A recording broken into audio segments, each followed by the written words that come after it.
Hello friends, super magic રસોઈમાં મિત્રો હું આપનું સ્વાગત કરું છું।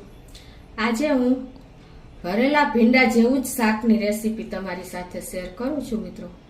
તો તમને ચોક્કસ આ વિડીયો ગમશે મિત્રો। ગમે તો લાઈક કરજો, શેર કરજો અને સબસ્ક્રાઇબ કરવાનું તો ભૂલતા જ નહીં। તો હવે ઇન્ગ્રેડિયન્ટમાં આપણે ભીંડો લીધો છે, રૂટીન મસાલા છે, મીઠું છે, તેલ છે, ગરમ મસાલો છે, લીંબુ છે, ધાણા ભાજી છે, ધાણા છે, આખી વરિયાળી છે, તલ છે, ચણાનો લોટ છે, ટોપરાનું ખમણ છે અને આપણે અથાણાનો મસાલો છે અને બનાવવાનું ચાલુ કરીએ। તો મિત્રો, આપણે જ્યારે ભીંડાનું શાક બનાવીએ છીએ ને ઘરે, ત્યારે એક જ પ્રશ્ન થાય છે કે ભીંડાનું શાક ચીકણું કેમ બને છે અને લગ્ન પ્રસંગમાં બને એવું કેમ નથી બનતું। તો આજે હું તમને બધી ટ્રીક અને ટીપ સાથે જ તમને આ ભીંડાનું શાક આપણે લગ્ન પ્રસંગમાં બને ને એવું જ એકદમ ઝડપી ભર્યા વગર ભરેલા શાક જેવું બતાવીશ તમને। તો પહેલા તો આપણે જો ભીંડો કેવો લેવો ને એનું પણ હું તમને બતાવી દઉં કે આપણે ભીંડો લેવા જાય ને મિત્રો, ત્યારે ભીંડો હંમેશા જો આવો કડક લેવાનો, એકદમ કડક છે જુઓ। અને આપણે આમ ડીટ્યું પાછળનું આ જે પાછળનું ડંઠલ તોડીને તો ઇઝીલી તૂટી જાય એવું હોવું જોઈએ। પ્લસ આપણે આમ ભીંડો એકદમ ટાઈટ હોય અને લૂઝ ન પડેલો હોય એવો લેવાનો છે। ખાસ તમે ભીંડો લેવા જાઓ ને ત્યારે આ ડંઠલ તૂટી જવી જોઈએ અને આપણે ભીંડો ટાઈટ હોવો જોઈએ। અને ભીંડો લઈ આવ્યા પછી આપણે તરત જ એનું આખા દિવસમાં ગમે ત્યારે શાક બનાવી દેવાનું। જો તમે ફ્રીજમાં ભીંડો રાખશો ને મિત્રો, તો તમારો ભીંડો લૂઝ થઈ જશે અને શાક જોઈને એવું નહીં બને।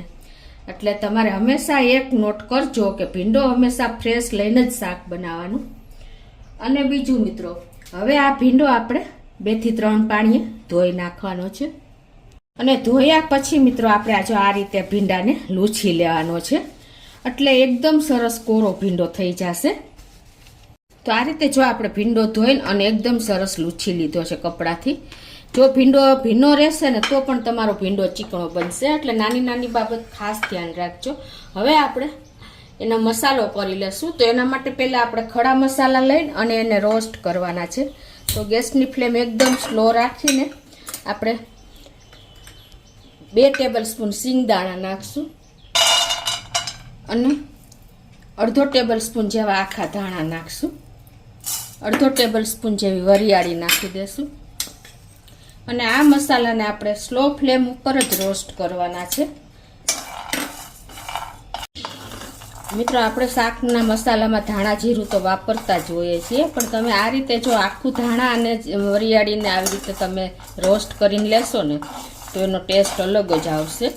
તો આપણા દાણામાં જો ક્રકલ આવી ગઈ છે અને ધાણા પણ શેકાઈ ગયા છે। તો હવે એને આપણે ગેસ બંધ કરી દેશું અને એક પ્લેટમાં ઠંડુ કરવા મૂકશું। હવે આ પેન આપણું ગરમ છે ને ત્યાં જ આપણે હવે આમાં 1 ચમચી જેવા આપણે તલને શેકી લેશું, કેમ કે તલ શેકાતા વાર નથી લાગતી, એટલે આપણે આ રીતે જ એને બંધ ગેસે જ પેન ગરમ હોય ને એમાં જ આ રીતે આપણે શેકી લેશું। કેમ કે જો આપણે ધાણા ભેગા અને મગફળીના દાણા ભેગા શેકશું ને તો વધારે બળી જશે। તો આ રીતે જો આપણે અડધી મિનિટ જેવા હલાવીને પેન ગરમ હતું એમાં જ શેકી લીધા છે। હવે આપણે ગેસ ઓન કરીને ચણાનો લોટ લીધો છે ને એને પણ શેકી લેશું। સ્લો ફ્લેમ ઉપર જ આપણે આ લોટ શેકવાનો છે। તો આપણે અત્યારે 2 ટેબલ સ્પૂન જેવો ચણાનો લોટ લઈએ છીએ અને એને આપણે સહેજ લાઇટ એવો રોસ્ટ કરી લેશું। તો મિત્રો, આપણે હંમેશા આ ચણાનો લોટ ઝીણો જ લેવાનો છે, આપણે કરકરો લોટ નથી લેવાનો। અને આપણે જો શેકેલો લોટ હોય ને, ઘણી વખત આપણે ગુજરાતી લોકો શેકેલો લોટ ભરીને રાખતા હોય છે, તો તમારે કાંઈ શેકવાની જરૂર નથી રહેતી। તો આપણો લોટ પણ શેકાઈ ગયો છે, તો એને પણ આપણે મસાલા ભેગો નાખી દેશું। ઘણી વખત મિત્રો આપણને એમ થતું હોય છે કે ચણાનો લોટ આપણે કાચો કેમ ન નાખી શકીએ, પણ જો કાચો નાખશો ને તો એની કચાશ દૂર નહીં થાય। અને જો તમે પાણીવાળા શાકમાં નાખશો ને મિત્રો તો તમને ઘણી વખત કઢી જેવો ટેસ્ટ આવશે, એટલે લોટ આટલો સહેજ લાઇટ એવો શેકવો જરૂરી છે। હવે આ મસાલાને આપણે ઠંડો થવા દેશું, ત્યાં આપણે ભીંડા સમારી લઈએ। તો મિત્રો ભીંડાને જો આપણે આગળ પાછળની સ્ટેમ્સ કાપીને આ રીતે આપણે આને વચ્ચેથી કટ મૂકશું અને મિત્રો આપણે આ રીતે એને નાના પીસમાં વચ્ચે પાછો બીજો કટ મૂકી દેશું અને જો તમારે નાના ભીંડા સમારવા હોય તો વચ્ચે તમે હજી એક કટ મૂકી શકો છો, પણ તમને લોકોને ખ્યાલ જ હોય છે કે આપણે ભીંડો જ્યારે કૂક થઈ જાય છે ત્યારે એકદમ શ્રિંક થઈ જાય છે, એટલે આટલા વચ્ચે એક જ કટ જરૂરી છે. વધારે નાના કરશો તો વધારે એકદમ ઝીણો થઈ જશે. તો આ રીતે આપણે બધો ભીંડો સમારી લેશું.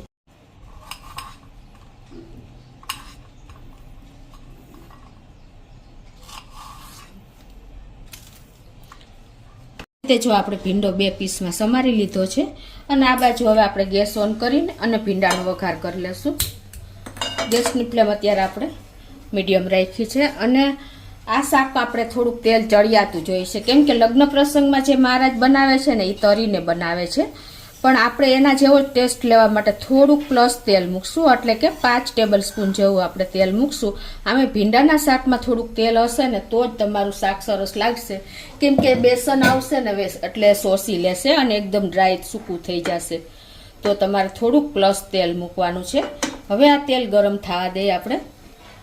તો આપણું તેલ પણ ગરમ થઈ ગયું છે. 1 ટીસ્પૂન જેવી રાઈ, 1/4 ટીસ્પૂન જેવું જીરું અને 2 પિંચ જેટલી આપણે હિંગ નાખી દેશું અને 1/4 ટીસ્પૂન જેટલી આપણે હળદર નાખી દેશું. મિત્રો ભીંડાના શાકમાં થોડાક મસાલા ઓછા હોય છે અને આપણે 1 ટીસ્પૂન જેવા આખા તલ નાખી દેશું. આ તલ આપણે ખાલી ઉપર ડેકોરેટ પૂરતા જ છે, ઓલા મસાલાના તલ તો અલગ જ છે.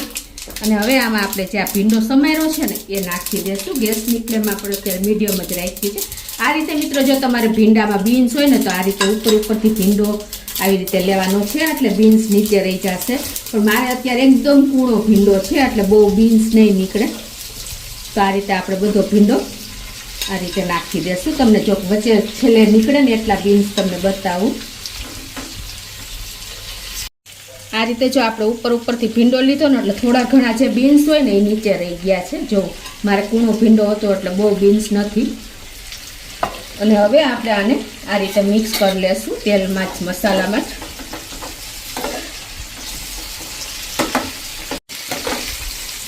આ રીતે જો આપણે મીડિયમ ફ્લેમ ઉપર મિક્સ કરી લીધું છે મસાલા સાથે.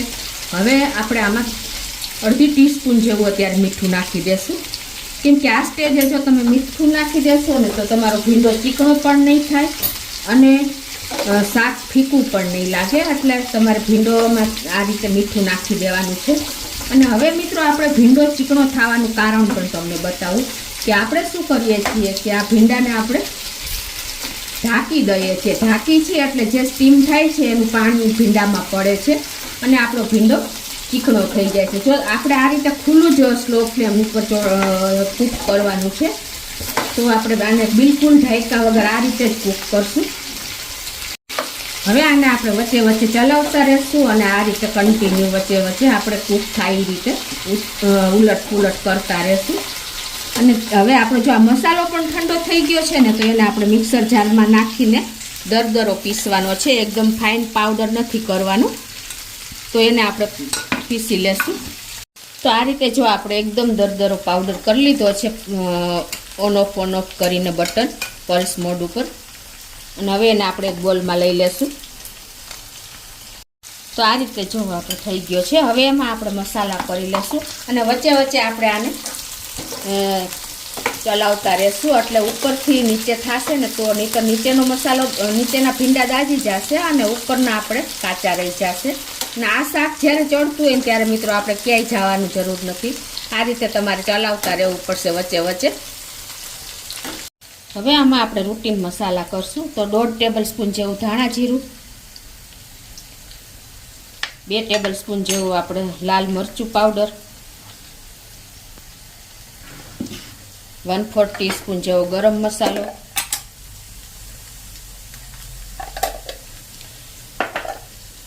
અને 1 ટેબલ સ્પૂન જેવું આપણે ટોપરાનું ખમણ નાખી દેશું.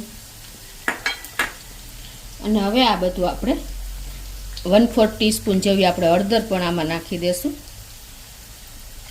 અને આપણે 1 ચમચી જેવી દળેલી ખાંડ નાખી દેશું. હવે આ બધું આપણે મિક્સ કરી લેશું. આ રીતે જો મિક્સ થઈ ગયું છે.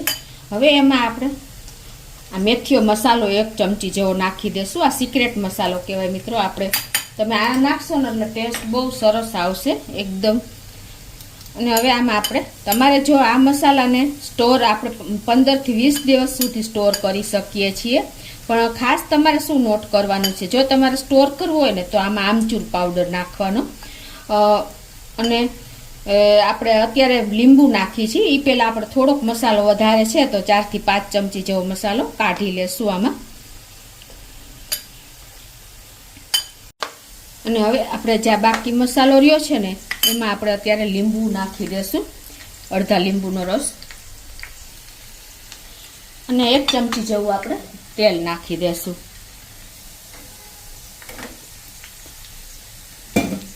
તો આ રીતે જો આપણે મિક્સ કરી લીધું છે. હવે એમાં આપણે થોડી એવી ધાણા ભાજી પણ નાખી દેશું. તમારે ખાલી મિત્રો જ્યારે સ્ટોર કરવાનો મસાલો હોય ને એમાં તમારે 1 લીંબુ અને 1 ધાણા ભાજી 2 જ નથી નાખવાની, તેલ પણ નાખી દેવાનું. એટલે તમારો મસાલો 15 થી 20 દિવસ સુધી તમે ફ્રીજમાં સ્ટોર કરી શકશો.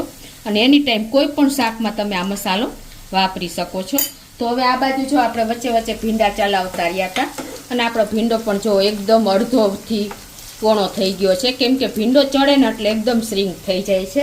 અને આપણો ભીંડો પણ કૂક થઈ ગયો છે. આ રીતે તમે એને અડશો ને તો એકદમ સરસ, આપણે ચપ્પુ અડાડીશું તો એકદમ સરસ અંદર જતું રહે છે. એટલે પરફેક્ટ આપણે આ રીતે વચ્ચે વચ્ચે ચલાવતા ઓપન જ આપણે ભીંડો કૂક કરવાનો છે, ખુલ્લો જ. અને હવે આપણે જે આ મસાલો બનાવ્યો છે ને એ એમાં એડ કરી દઈશું. મિત્રો આપણે ભરેલા ભીંડામાં આપણે જેટલો ટાઈમ લાગે છે એનાથી અડધો ટાઈમ આ રીતે તમે કરશો ને તો ભરેલા ભીંડાનો જ ટેસ્ટ આવશે. અને આપણે ઓછા ટાઈમમાં ઇઝીલી ગમે ત્યારે શાક બનાવી શકશું. તો આ રીતે તમારે હવે આપણે સ્લો ફ્લેમ ઉપર જ આ બધી પ્રોસીજર કરીએ છીએ. જુઓ મિત્રો, શાકનું લુક અત્યારે કેટલું સરસ આવી રહ્યું છે. ભરેલા ભીંડાને ટક્કર મારે ને એટલો આ ટેસ્ટી ભીંડો તૈયાર થાય છે. બાળકો પણ ભીંડો બાળકોને બહુ ભાવે છે. તો તમે આ રીતે કરશો ને નાના મોટા બધાને ભાવશે. તો હવે આને આપણે 1 મિનિટ આ રીતે મસાલો નાખ્યા પછી પણ કૂક કરશું. 1 મિનિટ થઈ ગઈ છે અને જો આપણું શાક એકદમ છૂટું છૂટું, જરા પણ ચીકણું નથી બન્યું. તમને ખ્યાલ આવી જતો હશે. જો છે ને મિત્રો, શાકમાં ચીકાશ હોય ને એટલે ભીંડો કોઈ પણને નહીં ભાવે. પણ જો તમે આ રીતે આ મેથડથી બનાવશો ને મિત્રો, મેં તમને બધી ટ્રીક અને ટીપ બતાવી છે. મિત્રો તમને મારી આ ટ્રીક અને ટીપ અનુકૂળ આવે ને, તમને ગમે ને તો ચોક્કસ સબસ્ક્રાઈબ કરજો મિત્રો. હવે એન્ડમાં આપણે થોડી એવી ધાણા ભાજી તો નાખી જ દેશું. અને હવે એને આપણે ગેસ બંધ કરી દેશું અને સર્વ કરી લેશું.